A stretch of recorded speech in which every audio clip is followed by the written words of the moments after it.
Now there are close to 3,000 children living in Utah's foster care system, and many of these kids find themselves with few personal belongings as they are shuffled from home to home. Yeah, what they usually do have is a garbage bag to carry their belongings, but now there's a group in Utah giving these kids a little bit of dignity. It's all part of our Pay It Forward segment tonight. Yeah, it's just heartbreaking, really, because you think every child deserves a happy home. Chelsie Irish is on a mission to give the thousands of children in foster care something of their own. My husband and I, we adopted a little boy a couple of years ago, and we wanted to adopt another child. A few years ago, Chelsie and her husband decided to open their hearts to children without a home. I think the youngest I saw was probably 3 years old. When Chelsie showed up at the foster adoption agency one day, she witnessed a heartbreaking sight. During the course of the day, we saw about 20 children being transferred from one home to another.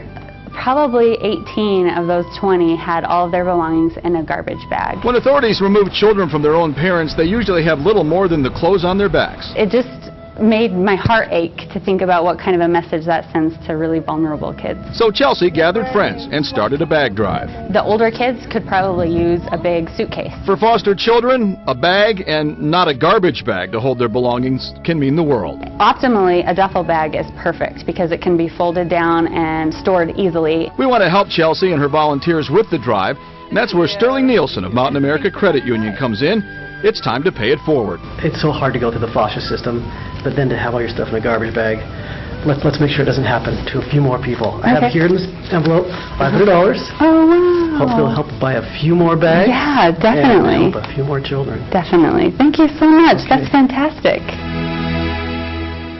Hey, you can help too. Do you have any old duffel bags or backpacks or some old luggage hanging around the house and you'd like to donate? You can drop it off at any R.C. Willey store along the Wasatch Front until next Thursday.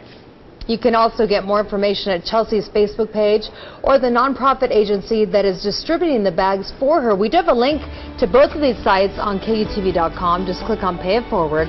And don't forget to nominate someone you know to be a possible future Pay It Forward recipient.